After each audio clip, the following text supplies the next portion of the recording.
우리 하나님을 높이고 그 성산에서 예배할지어다. 여호와 우리 하나님은 거룩하심이로다.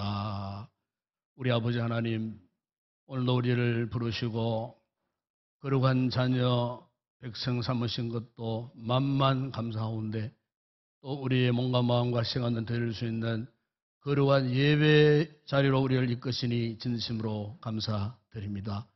이 시간도 우리가 마음과 뜻과 힘을 다하여 드리는 예배 온전히 하나님 기뻐하시고, 우리 모두에게는 오늘도 한량없는 큰 은혜와 복을 허락하여 주옵소서. 모든 영광을 주님께 올려드립니다. 우리 주 예수 그리스도 이름으로 기원드리옵나이다. 아멘.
시편강과 비파와 수금으로 여호와께 감사하며 주의 이름을 찬양하고,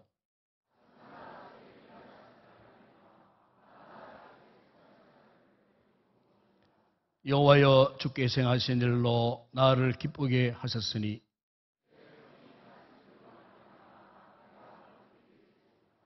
의인은 종려나무와 같이 번성하며 레바논의 백향목같이 성장하리로다.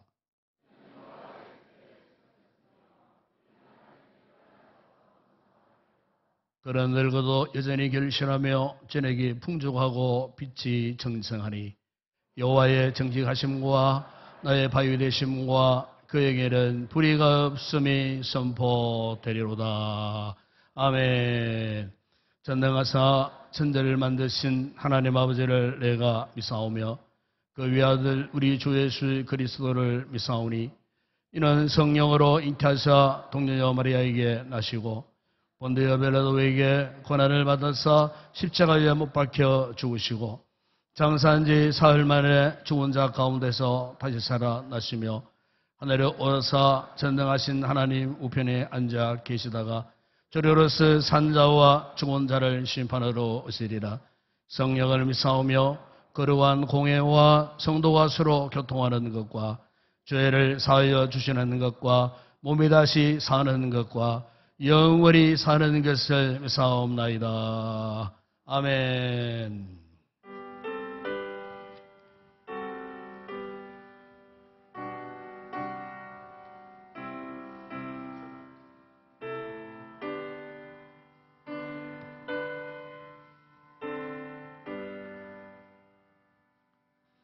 큰 영광 중에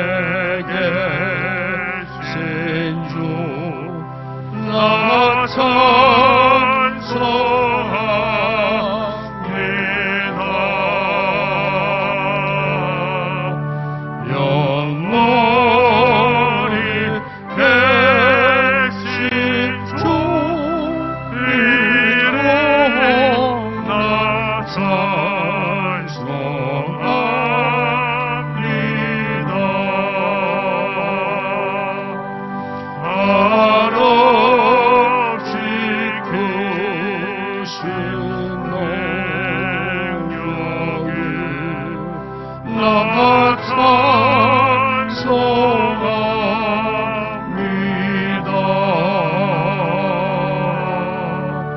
참되고 기쁘며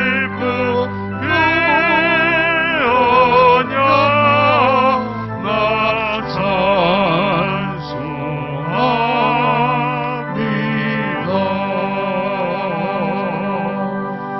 온 천이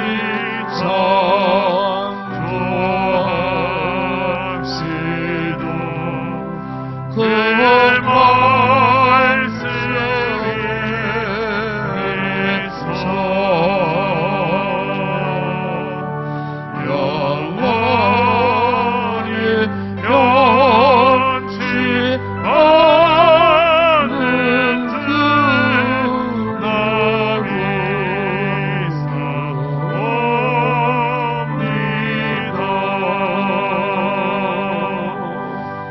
영원히 변치않는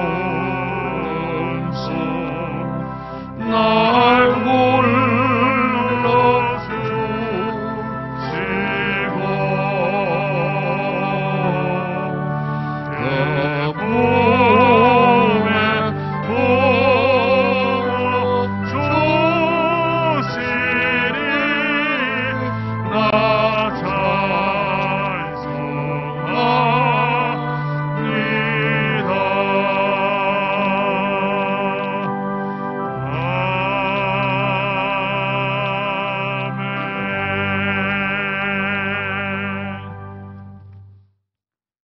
거룩하신 하나님, 영광과 찬송과 감사를 하나님께 올려드립니다.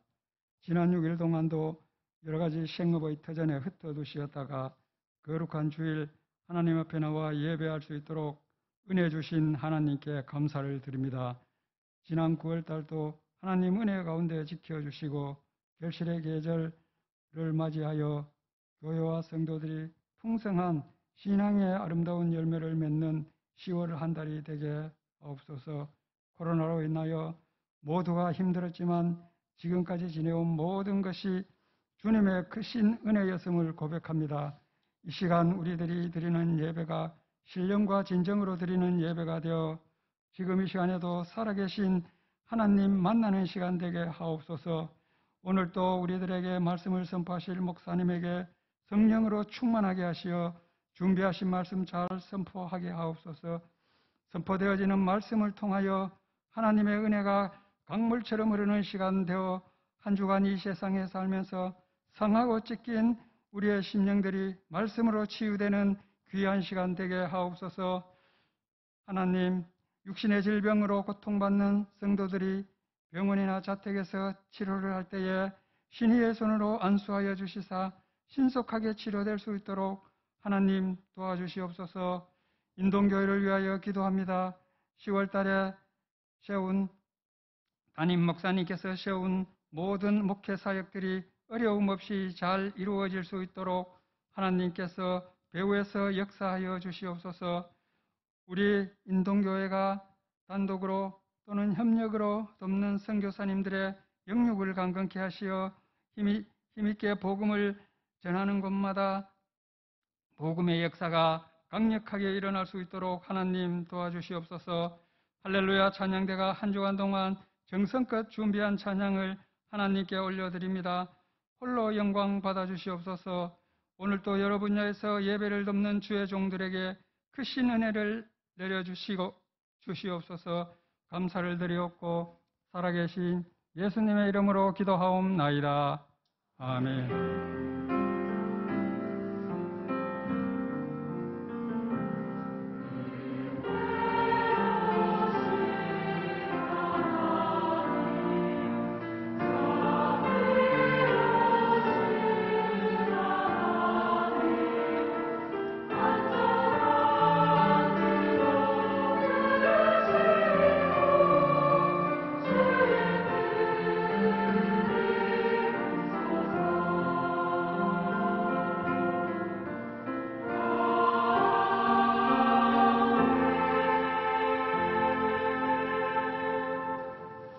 네, 오늘도 우리 교회 이부 예배 참석해주신 우리 새가족 여러분들 진심으로 환영을 드립니다. 예배 저를 만나주시고 또 축복에도 받으시고 또 교회가 여러분들을 위해서 귀한 애찬을 준비했습니다.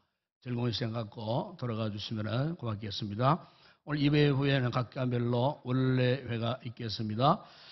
다음 주일은 전교회 파트너 전도 총력 주일이 되겠습니다. 우리 이전에 했던 것처럼 1시에 본당에 모여서 기도 후에 2시 예배 전까지 함께 노방 전도하는 그런 주일이 되겠습니다. 시온 찬양대가 다음 주일 연습이 있습니다. 그리고 다음 주일 새벽 기도는 박찬순 권사님 특성호 6.3에서 4셀 가족이 담당하겠습니다. 그리고 특별 광고란에 보시면 이번 토요일 날 경북 장로회 제55회기 정기총회가 12시에 성주읍교회 당에서 있겠습니다. 특별히 이번 55회기 중에 우리 교회 김민규 장로님께서 수석 부회장으로 출마하시게 되겠습니다. 위에서 기도해 주시고 우리 본교회 장로님들은 11시 30분에 교회에서 출발합니다.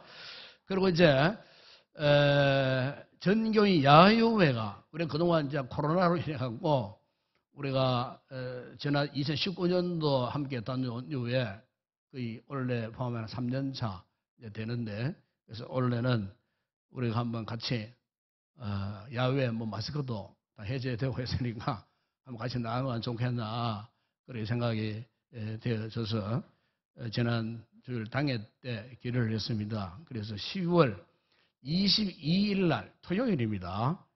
충북 청주에 청남대로 선택한 것은 길이 뭐 이렇게 평탄해서 우리 어른들이 다니시기가 딱 좋은 그런 호수입니다. 그래서 아마 이때쯤 가면은 대전 중부지방에 단풍이 한참이라 그러니까 그때 가면은 호수 주변에 또 이렇게 경치의 풍광이 참 아름답지 않겠나 생각이 되어집니다. 그래서 22일 날 전 교인이 함께 갑니다. 보통 해마다 이전에 보게 되면은 버스를 한 4대 내지 5대 이렇게 동원을 해서 함께 다녀온 적이 있습니다. 그래서 가실 분들은 미리 신청을 해 주셔야 인원 파악이 돼야 버스를 몇 대 할지 식당은 어떤 규모로 할지 인원에 맞춰서 하기 때문에 미리 그렇게 신청을 해 주시고 신청하실 때에 아이들도 같이 갈 수 있습니다. 우리 자녀들도 같이 가는 가정은 아이들 명단까지 함께 그렇게 각 세를 통해 갖고 아니면 개인적으로 오셔갖고 그렇게 사무실에 와서 명단을 신청해 주시면은 사전에 준비가 돼야 늦어 22일 토요일 같으면은 늦어도 뭐 다음 주고 한 2주 안에 인원이 확정되어져야 우리가 준비위원들이 준비하는데 차질이 없습니다. 미루지 마시고 가실 분들은 바로 오늘부터 사무실로 오셔서 신청해 주시면 준비하는데 많은 도움이 되겠습니다. 그리고 지난 주간에 우리 교회 김만규 시모집사님, 이수 권사님, 귀한 우리 어르신 박추림 권사님이 소천하셨습니다. 그래서 27일 날 화요일 날 주님의 은혜 가운데에 무사히 모든 상례를 잘 마쳐서 감사해서 오늘 인류 예배 시에 또 귀한 또 식물을 공개하십니다. 감사를 드리고 주님의 큰 위로와 함께 하시기를 바랍니다. 그리고 10월 추천 도서를 소개합니다. 리드의 고독, 제가 설교 중에 한번 인용해서 말씀드린 책입니다만은 꼭 리드만 읽어야 되는 것이 아니고 우리 온 성도들이 이 어려운 시대에 참 혼돈스럽고 목적을 상실한 이런 시대에 이런 책을 한번 읽어보시면 여러분 삶의 방향도 잡고 또 교회 또 일꾼들, 리더들은 어떻게 앞으로 이런 힘든 어려움을 극복할 수 있을 것인가 라고 하는 믿음의 또 삶의 지침서가 되리라 생각되어져서 10월 달에는 제가 이 책을 소개합니다. 구입하셔가지고 여러분 신앙생활에 많은 도움 되시기를 바랍니다. 이 시간 주님 앞에 귀한 예물을 올려드립니다.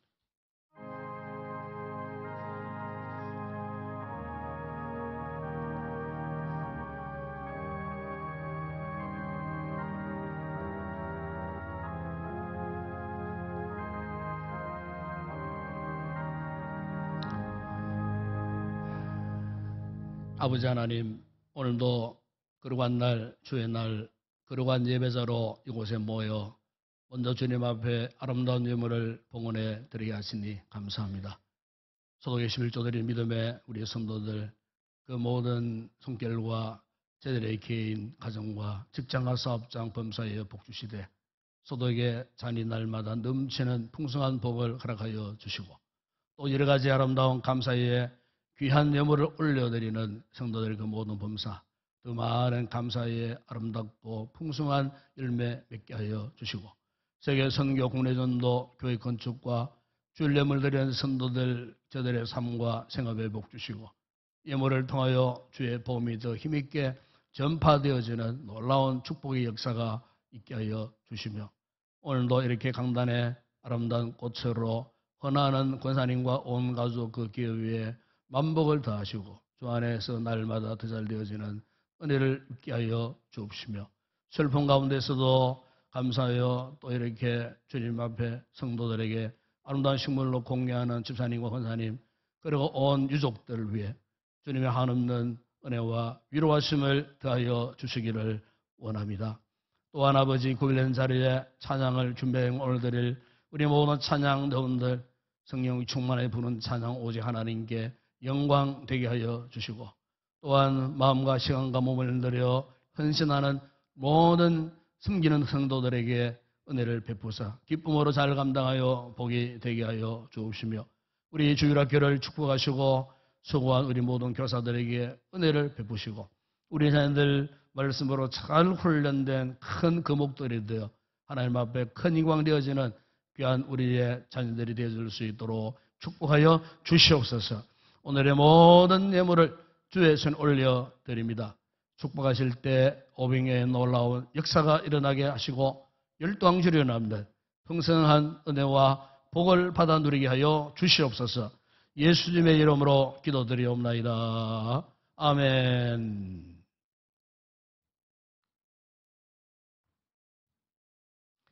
오늘 상고할 하나님 말씀입니다. 오늘은 신약 성경 에베소서 제1장 15절에서 19절 말씀입니다. 에베소서 제1장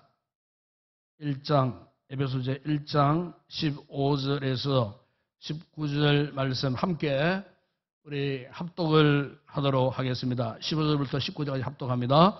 이로 말미암아 주 예수 안에서 너희 믿음과 모든 성도를 향한 사랑을 나도 듣고 내가 기도할 때에 기억하며 너희로 말미암아 감사하기를 그치지 아니하고 우리 주 예수 그리스도의 하나님 영광의 아버지께서 지혜와 계시의 영을 너희에게 주사 하나님을 알게 하시고 너희 마음의 눈을 밝히사 그의 부르심의 소망이 무엇이며 성도 안에서 그 기업의 영광의 풍성함이 무엇이며 그의 힘의 위력으로 역사하심을 따라 믿는 우리에게 베푸신 능력의 지극히 크심이 어떠한 것을 너희로 알게 하시기를 구하노라. 아멘.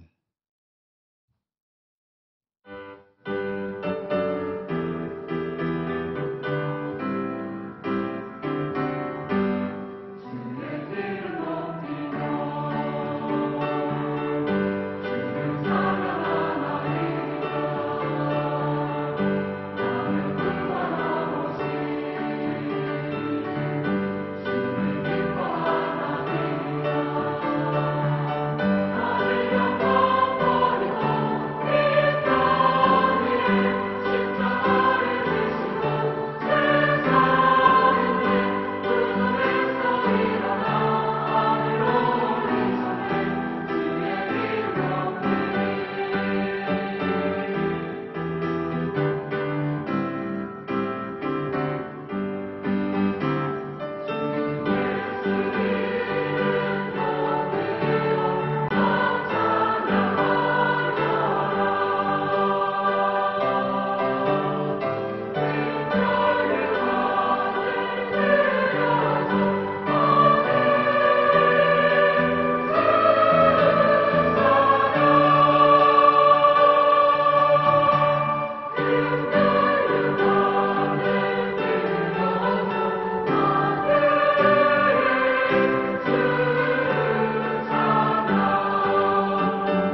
할렐루야.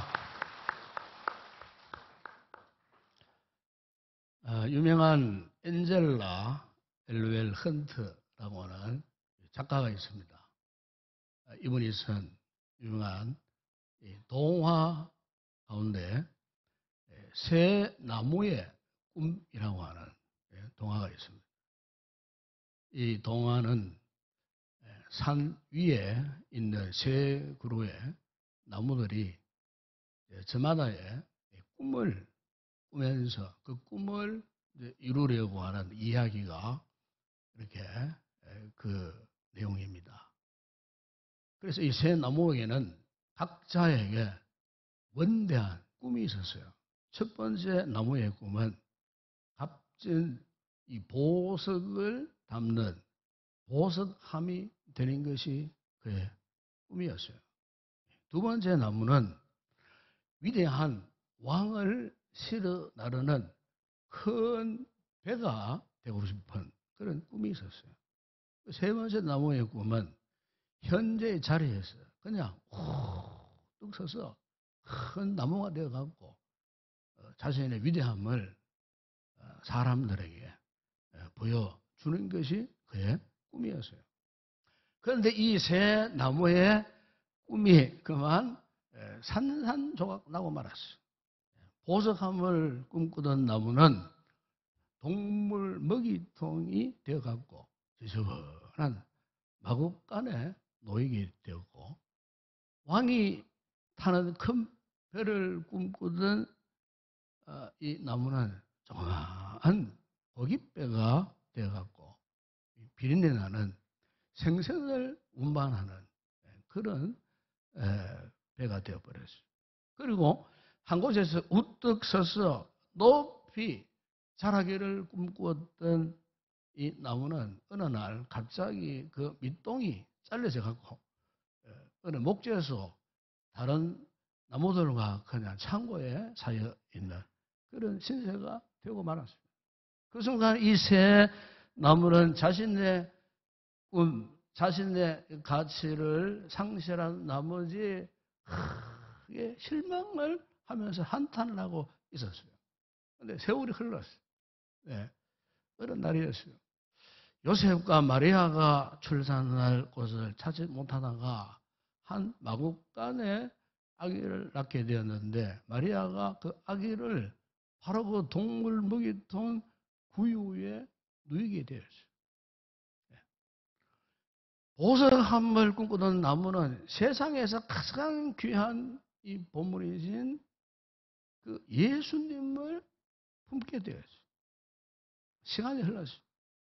예수님이 갈릴리 호수를 건너가기 위해서 조그마한 고깃배를 타게 되셨는데, 큰 배가 되어 왕을 태우고 싶었던 나무가 알고 보니까 세상에서 가장 크신 만왕의 왕을 모시게 되었어요.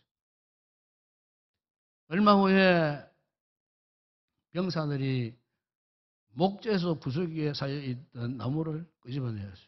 그 병사들이 그 나무를 둘로 쪼개고서는 십자가를 만들고 예수님을 그 십자가에 못 박아 매달았어요.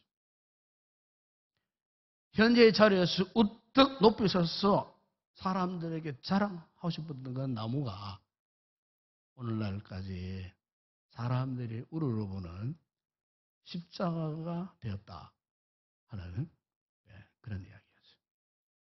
한동안 이 세 나무는 아마도 자신의 그 꿈을 이루지 못하고 참 보잘것없는 신세가 되고 말았다는 이것 때문에 실망도 했고 한탄도 했지만, 그럼에도 불구하고 결과는 이 세 나무는 세상에 그 어떤 것보다도 가장 값진 존재가 되었다는 거예요.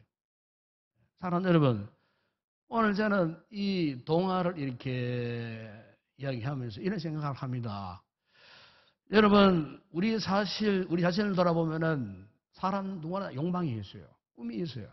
그래서 자신이 때로는 뭐 보성함이 되고 싶고 큰 배가 되고 싶고 아니면은 큰 나무가 되어야만이 내가 정말 인생을 살만한 가치가 있고 행복할 것이다, 만족할 것이다. 아마 그렇게 다들 생각하며 이 세상을 살아가고 있어요.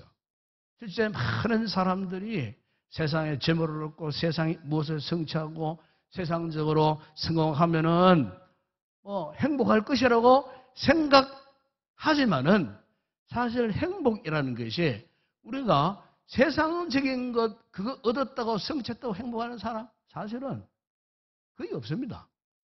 사람이라는 존재가 그래요. 아무리 지금 당장 내 손에 뭔가 있다 할지라도 그 손 안에 있는 내 것을 만족하는 사람 아무도 없어요. 심지어 우리가 뭐 아파트 전세 뭐 한 칸에 살다가 아파트 15평짜리 살다가 보면은 그 다음에는 점점 어떡합니까? 다음에는 25평 살아야지, 35평 살아야지, 뭐 40평, 70평, 80평 차를 타더라도요. 조그마한 차 타다가 조그마한 차로 그냥 교차하는 분은 거의 없어요. 그보다 좀 더 나은 차. 항상 그렇게 되어지는 거예요. 그게 뭐냐면은 사람의 생각이 그렇더라고요. 현재 자신이 추구하고 자신이 획득하고 누리고 있는 이런 부분에 만족할 줄 모르는 거예요. 그래서 점점 어떠합니까? 탐욕에 욕심에 점점 자신의 마음이 불안해지고 불만스러워지고 결국 그런 사람들은 만족함도 모르고 행복한 삶을 살 수도 없는 것을 볼 수가 있어요.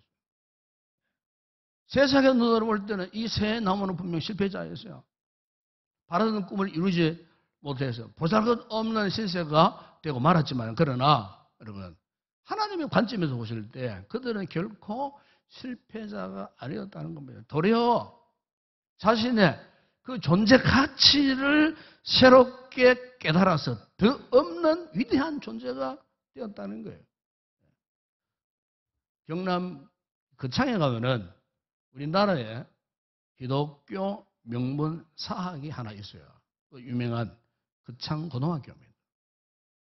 일명이 거고라 그래요. 쉽게 거고. 이 거고가 1953년도에 개교한 현재 개방형 자율학교이면서도 미션스 코리아입니다. 지금까지도 이 학교는 철저하게 근학 인선을 따라갔고 기독교 정신을 강조합니다. 그래서 그 학교 교훈은 빛과 소금이에요. 이 학교와 다른 학교와는 달리 이 아이들에게요. 지금도 그렇다고요. 지금도 기독교 가치관에 근거해서 오로지 화끈하게 그 학교 교육 목표, 교육 철학이 기독교 관점에서 기독교 가치관을 가지고 아이들을 가르친다는 거예요. 그래서 그 교육 목표 가운데 하나가 작은 곳을 비추는 등불 같은 사람이 되라.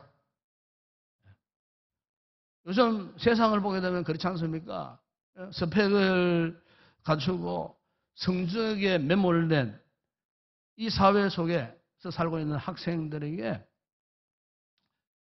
기독교 가치관을 심어준다는 것이 정말 중요하다는 것을 그 학교가 알았기 때문에 지금도 여전히 신앙적 가치관을 그들에게 심어주고 있다는 거예요. 그래서 유명한 여러분 그 학교에 직업 선택의 10계명이 있어요. 거기 보면은 이런 내용이에요. 첫째, 월급이 적은 쪽을 택하라. 둘째, 내가 원하는 곳이 아니라 나를 필요로 하는 곳을 택하라. 셋째, 성신의 기회가 거의 없는 곳을 택하라. 넷째, 모든 것이 갖추어진 곳을 피하고 처음부터 시작해야 하는 황무지를 택하라. 다섯 번째는 앞을 다투어 모여드는 곳을 절대 가지 마라. 아무도 가지 않는 곳으로 가라. 여섯 번째, 장래성이 전혀 없다고 생각되는 곳으로 가라. 일곱 번째, 사회적 존경 같은 건 바라볼 수 없는 곳으로 가라. 여덟 번째, 한가운데가 아니고 가장자리로 가라. 아홉 번째, 부모나 아내나 약혼자가 결사 반대를 하는 것이면 틀림없다. 의심하지 말고 가라. 맞아요. 열 번째 보니까요. 왕관이 아니라 단두대가 기다리고 있는 곳으로 가라. 그야말로 상식을 깨는, 상식을 깨뜨리는 이 직업관을 아이들에게 지금 가르치고 있다는 거예요. 그러니까 이 학교의 이 직업 선택을 하는 10가지 이 계명의 이 근본 의도가 뭐냐면은 소유의 가치보다도 존재의 가치가 중요하다는 거예요. 이 같은 사실은 오늘 믿음 생활하고 있는 우리 그리스도인들에게 있어서 정말 중요한 도전을 주는 것이 아닌가 싶어요. 오늘날 우리가 믿음 생활하면서도 우리가 이 소유의 문제에서 벗어나지 못해요. 존재적 가치보다도 소유적 가치를 다 우대하고 또 중히 여기고 교회 안에서도 존재적 가치보다 이 소유적 가치를 다 숭상을 하고 그 많이 가진 사람들에 대해서는 아무 소리도 못하고 없는 사람한테는 막 그냥 상처도 받고 주도 하면서도 이게 지금 우리가 교회 안에서의 신앙관, 영적 믿음의 세계를 보게 되면은 왠지 모르게 우리가 정말로 영적으로 혼탁한 이런 시대에 살고 있는데 그 원인은 뭐냐? 존재의 가치에 대해서 고민이 없는 거예요.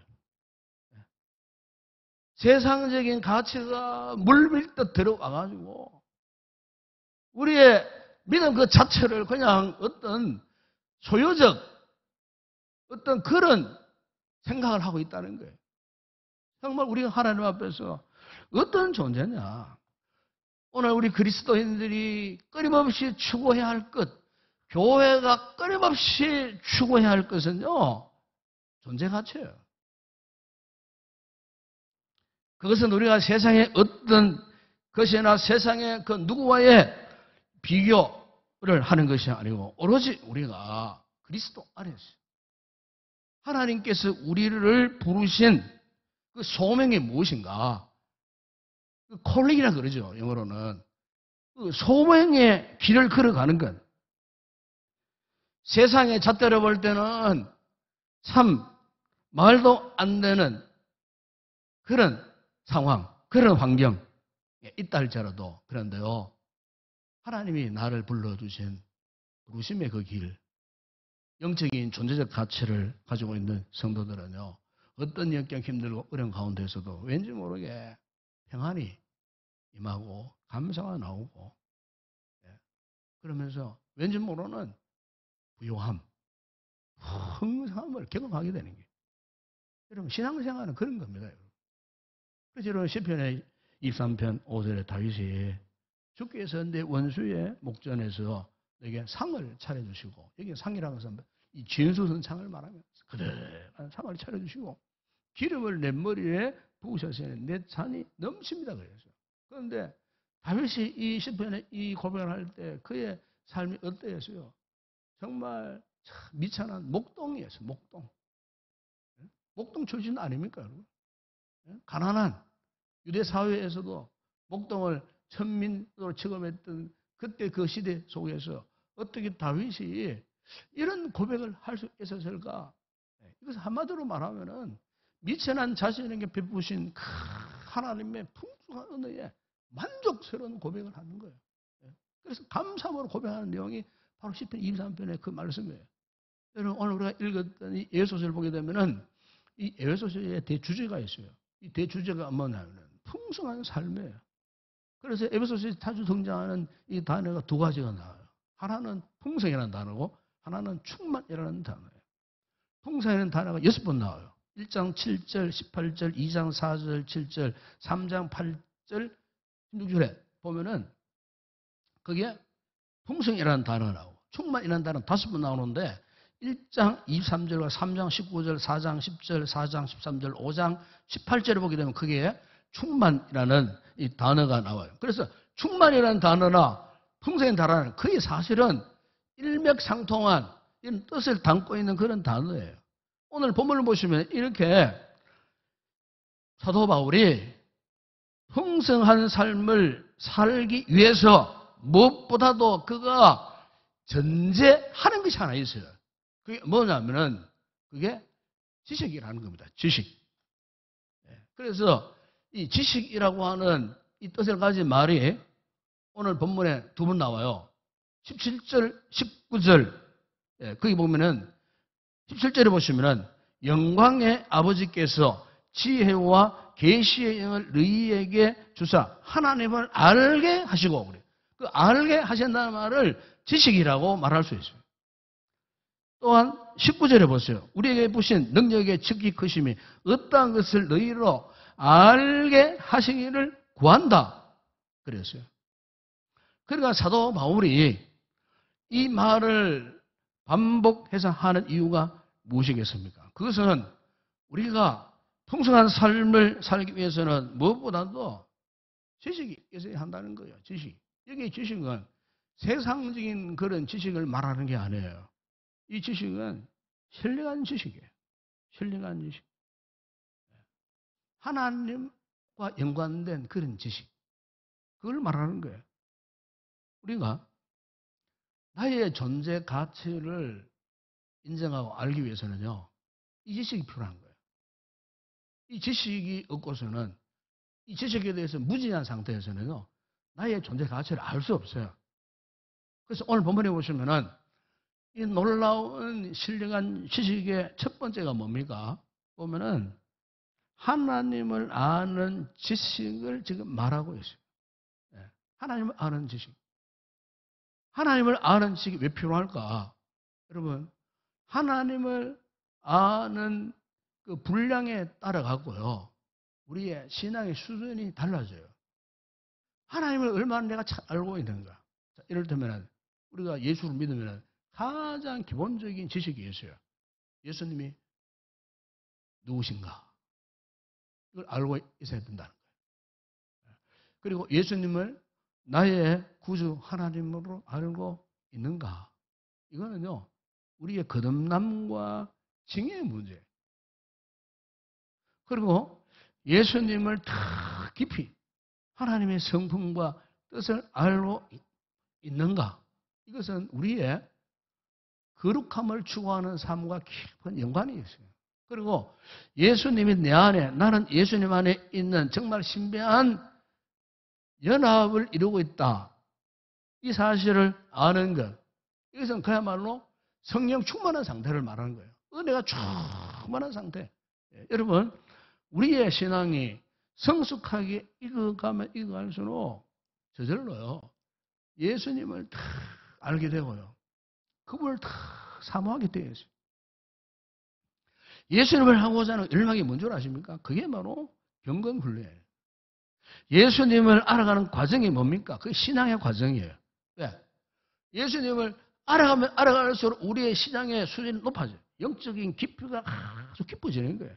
그래서 예수님을 알아가는 그 분량에 따라갖고 은혜도 사랑도 기쁨도 비례하는 거예요. 우리가 풍성한 삶을 산다는 그 시작이 어디냐? 바로 이거예요. 하나님을 내가 얼마나 알고 있는가? 예수 그리스도를 내가 알고 있는가? 여러분 어떻습니까? 정말 여러분은 주님을 깊이 알고 계십니까? 그분을 깊이 경험하고 계십니까? 그래야만이 우리가 정말 풍성함을 누리는 삶을 살아갈 수가 있는 거예요. 또 하나의 지식이 있어요. 사도 바울이 18절 상반절에서 이런 말씀을 합니다. 너희 마음의 눈을 밝히사 그의 부르심의 소망이 무엇인가 했어요. 여기 보시면은 하나님께서 나를 부르신 이유가 뭔가? 이 말씀을 하고 있는 거예요. 내가 누구인데 왜 하나님이 나를 부르셔갖고 하나님의 자녀가 되게 하셨는가? 이 사실을 아는 거라는 거예요. 여러분, 하나님께서 우리를 부르신 이유가 뭘까요? 핵심적인 이유 세 가지가 있어요. 첫 번째 영생, 두 번째 풍성, 세 번째 사명입니다. 여러분 요한복음 3장 10절에 보시면 이런 말씀을 합니다. 하나님의 세상을 이처럼 사랑하사 독생자를 주셨으니 이는 그를 믿는 자마다 멸망치 않고 영생을 얻게 하려 하시면 하나님께서 우리를 부르신 목적 첫 번째는 오늘 저와 여러분에게 뭘 주시려고요? 영생을 주시려고 우리를 불러주셨다는 거예요. 영생, 영원한 생명을 주시기 위해서 이 미천하고 죄악 가운데에 방황하고 추악했던 인간을 부르셔갖고 예수 그리스도를 믿는 그 믿음을 통해 갖고 우리에게 영생을 주시려고 우리를 콜링 부르신 거예요. 불러주셨다는 거예요. 또 하나는 여러분 요한복음 10장 10절에 보시면은 내가 온 것은 양으로 생명을 얻게 하고 더 풍성히 얻게 하려는 것이라. 주님이 우리를 부르시고 영생을 주시고 그것으로 끝나는 것이 아니고 우리에게 그 생명을 더 풍성하게 주시도록 하시기 위해서 우리를 불러주셨어요. 이것이 다가 아니고 또 하나가 있어요. 요한복음 20장 20절에 보시면은 주님이 말씀하셨어요. 아버지께서 나를 보내신 것 같이 나도 너희를 보낸다. 이 보낸다는 말은 무슨 말이냐? 사명을 줘 보낸다는 겁니다. 오늘 우리 성도들에게 있어서는 사명이 다 있어요. 우리 그리스도인에게는 보내심을 받은 자들이에요. 저 세상 가운데에 내가 받은 축복, 내가 깨달았던 이 복음의 메시지들을 들고 저 세상 가운데 나가서 이 복음을 전할 수 있는 예수님의 이름을 선포하는 이런 사명자로서 우리를 어떻게 해요? 저 세상 가운데 보내시기를 원하셔서 우리를 불러 주셨다는 것입니다. 여러분 그렇습니다. 우리가 바로 이 하나님의 부르심의 이유를 알게 되면요, 비로소 나는 누구인가? 나는 왜 사는가? 그리고 나는 어디로 가는가? 나의 마지막은 어디인가? 자기 존재의 삶의 이유, 삶의 목적, 그리고 삶의 마지막 종말에 대해서 분명한 답을 갖고 살 수가 있는 거예요. 세상이 비록 아무리 힘들고 어렵고 고통스럽고 때로는 참 절망적인 순간이 밀어닥쳐오고 아픔이 있고 할지라도 여러분 우리 그리스도인들은 우리 성도들은 하나님의 부르심에 대한 이 분명한 이유와 목적을 깨닫게 되면 나의 존재 가치를 알고 그 부르심에 합당한 삶을 살 수 있는 거예요. 행복이라는 거지. 딴 거 아니에요. 풍성한 삶이라는 것이 다른 게 아니에요. 이 은혜, 이 하나님의 부르심의 목적을 깨닫게 되면 비로소 우리의 마음이 부요해지는 거예요. 넉넉해지는 거예요. 바울이 고백했듯이 마치 세상의 그 많은 것을 다 가진 자처럼 자숙할 수 있는 거예요. 이런 놀라운 은혜가 우리 성도들이 꼭 임하기를 축복합니다. 그리고 18절 하반절에 보시면 또 하나 지식을 말하는데 성도 안에서 그 기업의 영광의 풍성함이 무엇이며 그래서요. 성도에 주어진 기업이 언제 주어질까요? 우리의 종말 때 주어지는 거예요.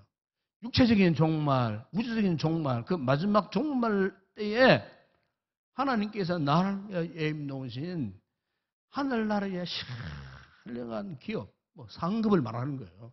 그 상급을 그때서야 우리가 부여받을 수가 있다는 거예요. 그렇기 때문에 깨어있는 성도들은요, 항상 나의 종말을 알고 있습니다. 안다는 말은 무슨 말이냐? 내가 죽지 않고 평생 살 것인가? 아니라는 거예요. 언젠가는 주님이 나를 부르실 때가 있을 것이라는 거예요. 문제는 여러분, 내 인생의 종말이 없다고 생각하니까 무서울 게 없어요. 그래서 세상 사람들 보십시오. 자기 종말이 있다는 사실을 모르기 때문에 육체의 욕심을 따라가고 그냥 무작위적으로 죄를 짓습니다. 악을 행할수는 악을 행하고요. 그러나 우리 그리스도인들은 어떻습니까? 내 인생의 종말이 있다는 때를 분명히 압니다. 그래서 마지막 순간을 알기 때문에 비록 고통스럽고 비록 힘들고 때로는 큰 상처를 받고 아파할지라도 마지막 그때 하나님이 나에게 주실 기업을 주실 바로 그날의 영광을 바라보면서 다 근신하게 되고 주님을 사랑하게 되고 끝까지 주님께서 부르신 그 길을 향해 달려갈 수가 있다는 거예요. 왜? 그분께서 나에게 주실 그 기업의 영광, 풍성함을 알기 때문에 여러분 오늘 본문의 사도 바울이 에베소 교회 성도들에게 이 말씀을 하면서 자신 역시 훗날에 어떻게 될 것을 그의 마지막 선생인 디모데 후서 4장 7절에 8절에 보게 되면은 한평생 달려왔던 사도 바울이 고백하는 것이 어떤 내용입니까? 나는 선한 싸움을 싸우고 나의 달려갈 길을 마치고 믿음을 지켰으니 이제 후로는 나를 위하여 의의 면류관이 예배되었으므로 주곧 의로우신 재판장이 그날에 내게 주실 것이면 내게만 아니라 주의 나타나심을 사모하는 모든 자에게도 주신다고 그렇게 마지막 메시지를 남기는 것을 거기에서 볼 수가 있어요. 여러분 그렇습니다. 우리가 장차 주께로부터 받을 그 기업의 영광, 여러분 그것은 세상적인 그 무엇에도 비교할 수 없어요. 헤아릴 수가 없어요. 예. 오늘 우리 성도들이 사모해야 할 것이 바로 그것입니다. 언젠가는 나에게 마지막 인생의 종착점이 올 터인데 바로 그때 그 순간 주여 주님이 놓으신 그 기업을 나로 하여금 미리 좀 알게 해주세요. 알아야 돼요. 거기에 대한 확신이 있어야 돼요. 그리고 바울이 또 마지막 하나 지식을 말씀하는데 19절에 이런 말씀을 합니다. 그의 힘의 위력으로 역사하심을 따라 믿는 우리에게 베푸신 능력에 지극히 크심이 어떠한 것을 너희로 알게 하시기를 구하노라. 이 지식은 하나님께서 예수님을 그리스도로 믿는 당신의 자녀들에게 주시는 놀라운 능력을 말하는 겁니다. 20절 이하에 쭉 보게 되면 그리스도의 능력이 무엇입니까? 그분이 십자가에 죽으시고 부활하시고 성천하시고 하나님 보좌 우편에 앉아 계시고 21절 22절에 보시면 그분이 지금 만물을 어떻게 해요? 통치하시고 다스리시고 만물을 그 발 아래에 복종하게 하신 그 능력을 가지신 분. 놀라운 것은 그리스도의 능력이 성령을 통하여 오늘 우리의 능력이 되게 하셨다는 겁니다. 그리스도의 그 권능, 권세가 성령을 통해서 오늘 우리 그리스도인들의 능력이 되고 권세가 되게 하셨다는 거예요. 그래서 세상이 아무리 악하고 세상에 환난 풍파가 휘몰아치고 세상에 엄청난 박해를 받았어도 어땠습니까? 우리 신앙의 선조들이 그 악한 세파 속에서 물러서지 않고 오히려 그야말로 세상이 감당할 수 없는 그런 모습으로 살았던 것이 사실이었어요. 복음이 정결이 되고 피를 흘리고 순교까지 하면서도 복음을 끝까지 사수했던 그 같은 모습. 여러분 그것이 단순히 그분들의 의지 아닙니다. 여러분. 그리스도의 능력, 권능, 권세가 그들에게 임하였을 때에 세상의 악한 환경들을 이겨내고 승리할 수 있었다는 거예요. 오늘 저와 여러분에게도 이 같은 은혜가 꼭 임하기를 축복합니다.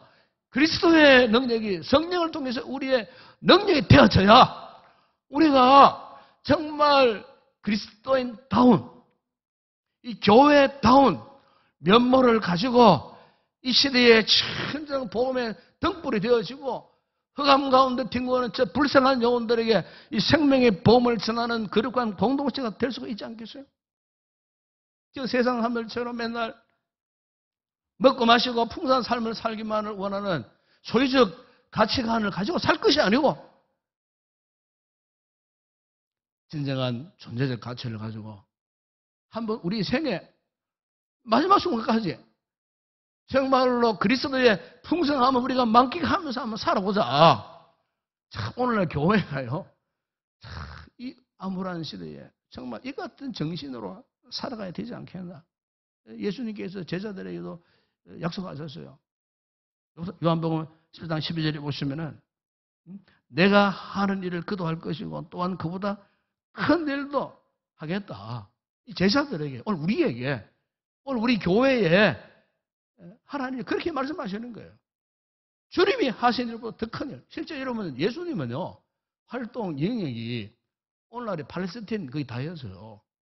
여러분 보십시오. 제자들은 예루살렘과 유대와 사마리아와 딴 것까지 저 바다 건너 로마를 복음으로 정복을 하고 그 복음의 능력이 대항을 건너서 오늘 우리에게까지 그 복음이 와갖고 우리로 하나님 자녀 삼아 주시고 교회를 세워 주시고 여러분 자, 계속해서 우리 성도들이 지금 교회 관에 대해서 설교를 하고 있는데, 제가 오늘 여기에서 말씀하고 있는 네 가지 신비한 이 지식을 갖춰야 풍성하다고 했는데, 여러분, 이것이 어디에 있을까요? 교회 안에 다 있습니다. 교회 안에. 우리 인도 교회 안에 다 있다는 거예요. 이 교회 안에 네 가지 신비한 이 지식을 통해서 그리스도의 은혜와 그 능력과 풍성함이 바로 교회 안에 하나님을 아는 지식, 부르심의 소망, 기업의 영광, 베푸시는 그분의 능력의 그 풍성함을 누릴 수 있는 곳이 어딘가? 주님의 몸된 교회, 이 교회 안에 있다는 사실이에요. 그래서 여러분, 사도 바울이 에베소 1장 23절에서 이런 고백을 하잖아요. 교회는 그의 몸이니 만물 안에서 만물을 충만하게 하신 이의 충만함이니라. 만물을 충만하게 하시는 예수 그리스도의 충만함이 당신의 몸이신 이 교회 안에 그야말로 가득하다는 겁니다. 믿으십니까? 우리 교회 안에 가득하다는 거예요. 요즘 사실 우리나라를 보게 되면은 이 교회가 지천에 깔려 있습니다. 너무 하더라도 뒷골목 돌아서면 교회 있고요, 눈에 보이는 교회고요, 길 건너면 교회가 보여요. 뭐 이래저래 교회가 얼마나 많은지 몰라요. 그래 교회가 뭐 이렇게 지천에 깔려 있다 보니까 우리 성도들이, 이 교인들이 교회의 소중함을 모르는 거예요. 몇 해 전에 우리가 선교지에 빠이쿤, 태국 치앙마이 빠이쿤, 치앙마이에서도 그때 우리 장모님들 같이 갔어요. 한 7시간을 타고 차를 가는데, 그러나 그때 마침 우기 때요.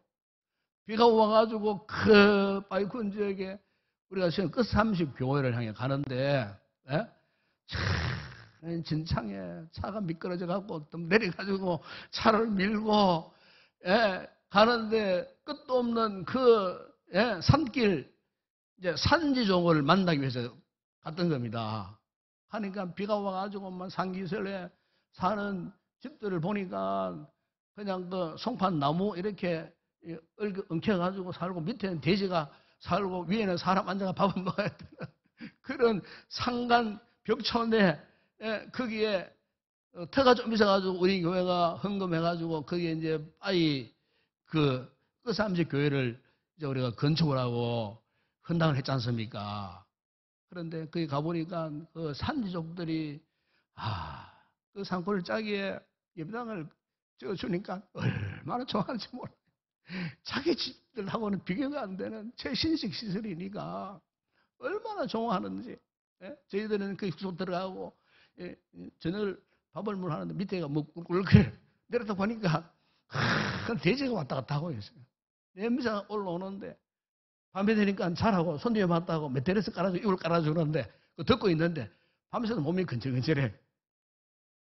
가만히 때가 묻는 이불 속에 잠을 자는데, 그런데 그분들은요, 우리가 와가지고 예배당을 지어주니까 얼마나 좋아하는지 몰라요. 우리는 교회가 너무 많으니까 여기 상처받으면 저기가 뭐, 저기 상처받으면 이 교회로 와버리고, 교회에 대한 소중한 가치를 모르는 거예요. 그분들은요, 그 산 계곡의 꿀자기에 예배당을 지어주니까 얼마나 행복해 하는지. 자, 여러분, 오늘 우리가 다시 한번 주님의 몸된 교회에 대한 가치, 그 의미를 다시 한번 깊이 새겨야 할 줄을 믿습니다. 바로 주님께서는 이 교회를 통하여 우리를 복주시려고 이곳에 우리를 불러주신 거예요. 교회를 통해서 항상 인생 되게 하시려고 우리를 불러주신 거예요. 우리 삶의 행복의 근원이 어디냐? 돈 많이 버는 데 있지 않습니다, 여러분. 교회입니다. 신령 공동체 안에서 모든 기쁨, 행복, 감사가 넘치는 거예요. 여기에 새 생명의 역사가 일어나는 거예요. 어느 초등학교 3학년 소년이 있었어요. 이 소년의 어머니는 튀김 가게에서 일하는 분이에요. 어느 날 튀김 가게에 일하시다가 그 팔팔 끓고 있는 튀김 솥이 덮쳐가고 그만 그 어머니가 전신 화상을 입게 돼요.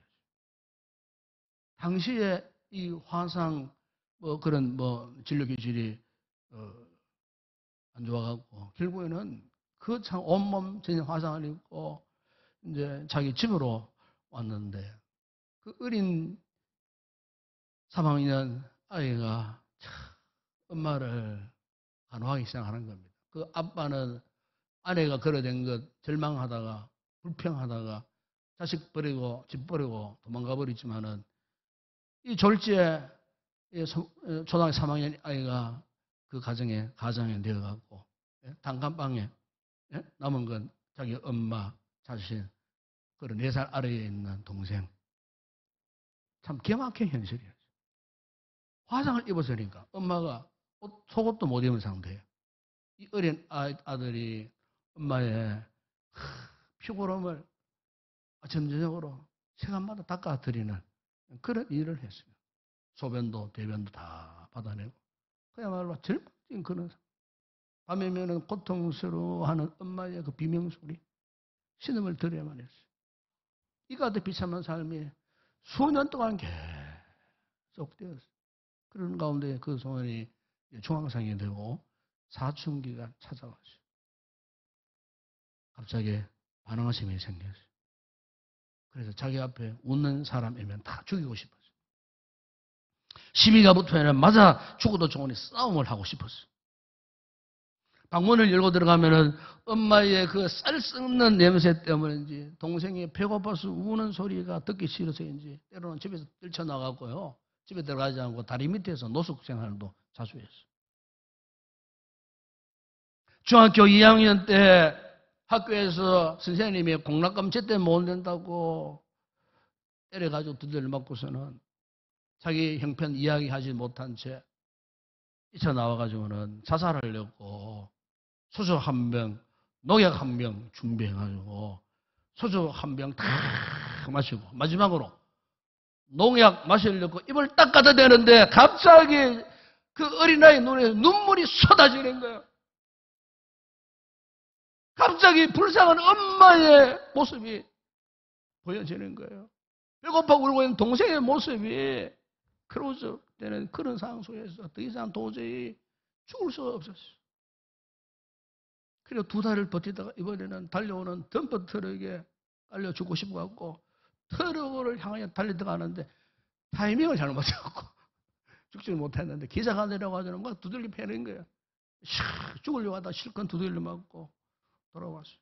정말 절망적인 상태예요. 근데 어느 날 학교에서 옆에 있던 친구가요 말을 건네는 거예요. 이번 주에 우리 교회에 재미난 행사하는데 안 갈래? 그 말에 이 어린 아이가요 긍정도 부정도 못하고 친구가 가자는 대로 끌려갔어요. 생전 처음 이 교회란 낯선 곳에 갔어요.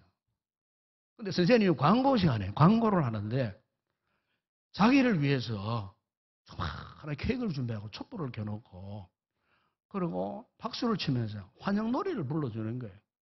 예수님의 이름으로 사랑합니다. 예수님의 이름으로 사랑합니다. 축복합니다 하면서 온 친구들이 박수를 치면서 노래를 불러주는데 지금까지 한 번도 박수를 받아본 인생 아니에요. 한 번도 자기 위해서 누군가의 촛불, 케이크에 촛불을 켜고 축하해 준 적도 없었고 예?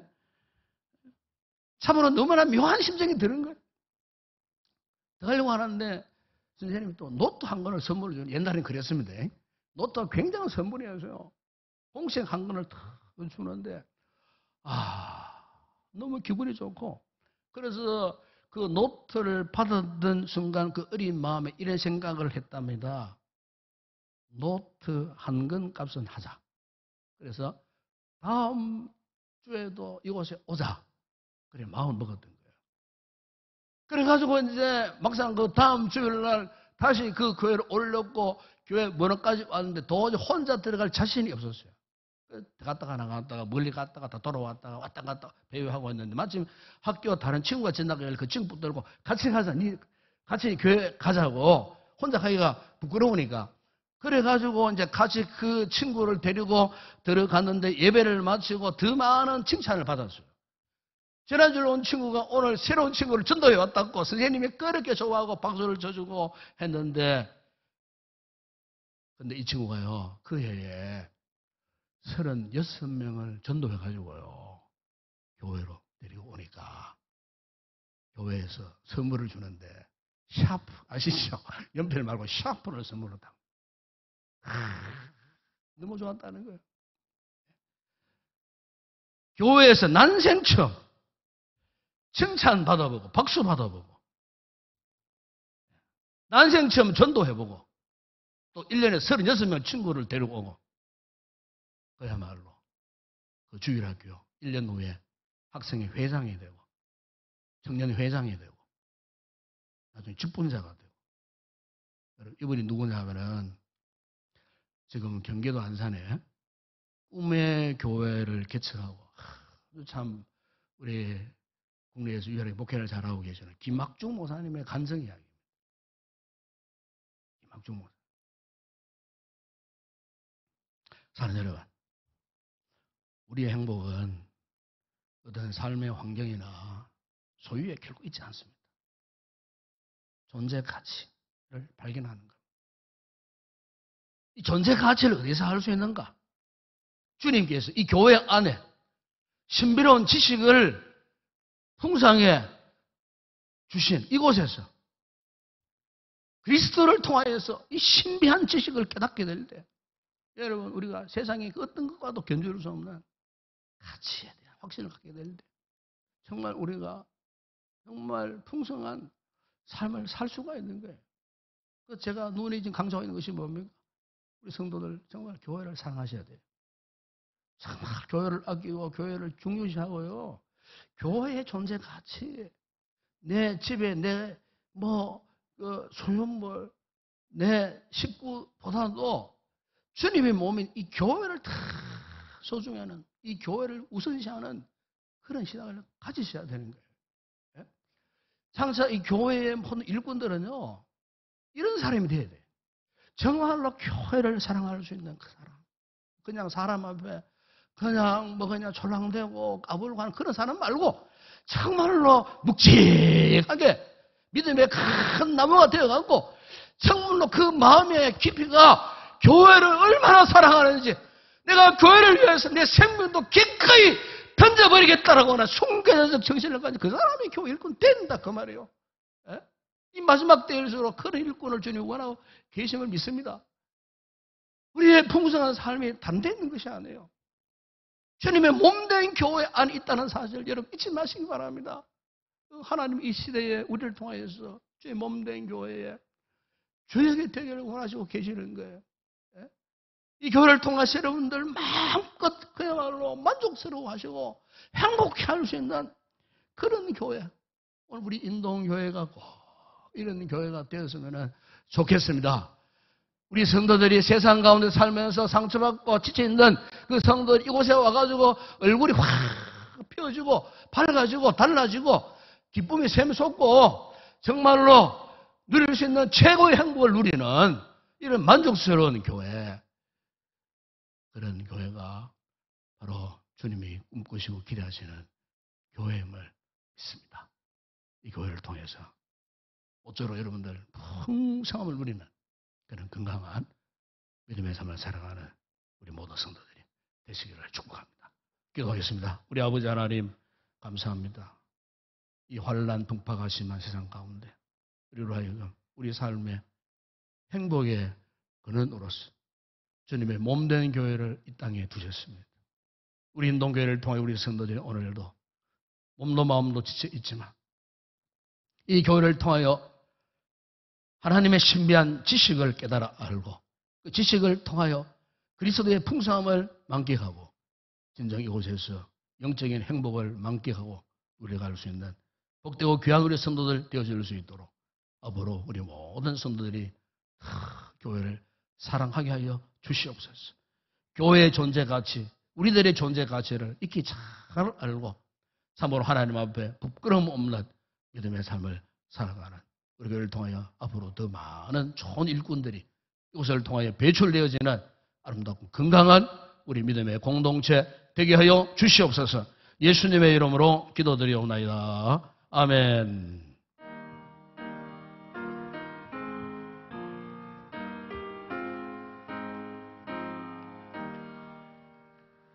내 마음에 주여로만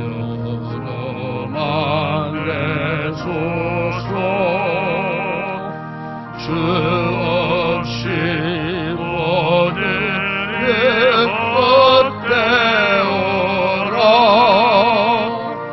밤에나 낮에나 주님 생각 살 때나 깰 때 함께 하소서. 지혜의 주여 말씀으로써 언제나 내 안에 계시소서.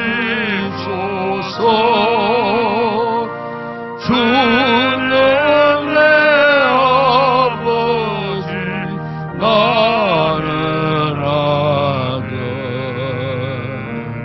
주 안에 내가 늘 함께 하네.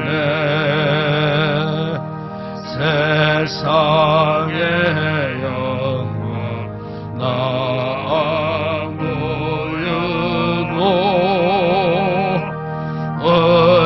언제나 주님은 나의 기호.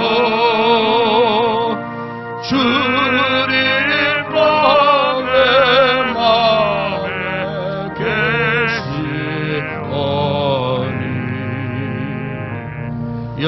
영원한 주님 상귀하소라.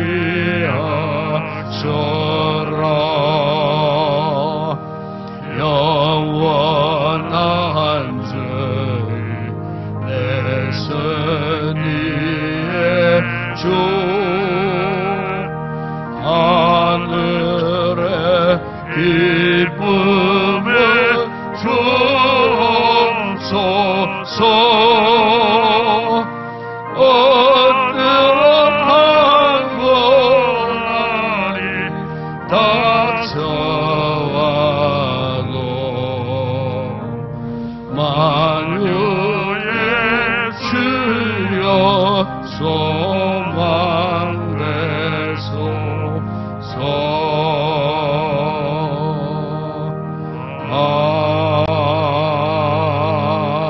아멘. 할렐루야. 한번 인사합시다. 우리 옆에 분들 한번 보시고 한번 얼굴 한번 바라보세요. 예. 당신이 옆에 계시니 행복합니다. 인사합시다. 당신이 옆에 계시니 행복합니다. 예. 정말 축복합니다. 예. 그렇습니다. 우리가 하나님의 은혜 가운데 우리 공동체 안에서 여러분 세상에 힘들고 무거운 거 지쳐있는 상처받은 거 여기 다 내려놓으세요. 다 내려놓으시고 기쁨으로 돌아가시고 한 주간도 정말로 그리스도 안에서 행복을 만끽하는 복된 삶을 살아가는 귀한 성도들이 되시기를 다시 한번 축복합니다. 우리 마지막 찬양 주께 올려드립니다.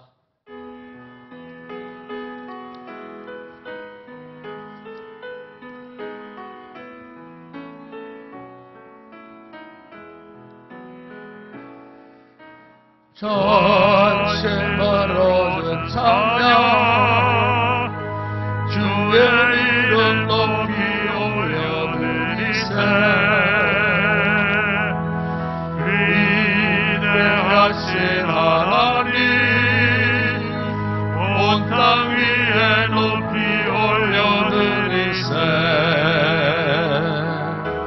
주의 영광을 하늘 위에 높고 주의 찬송을 세계 끝까지 주의 영광이 모든 나라 위에 주의 사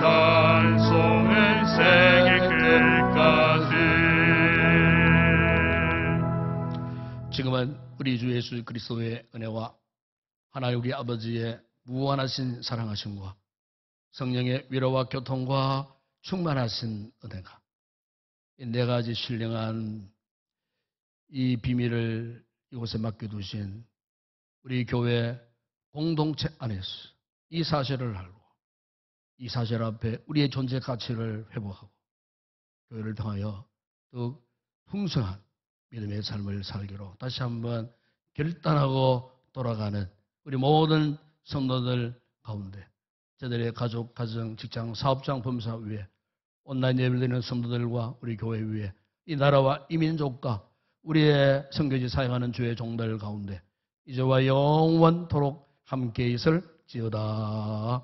아멘.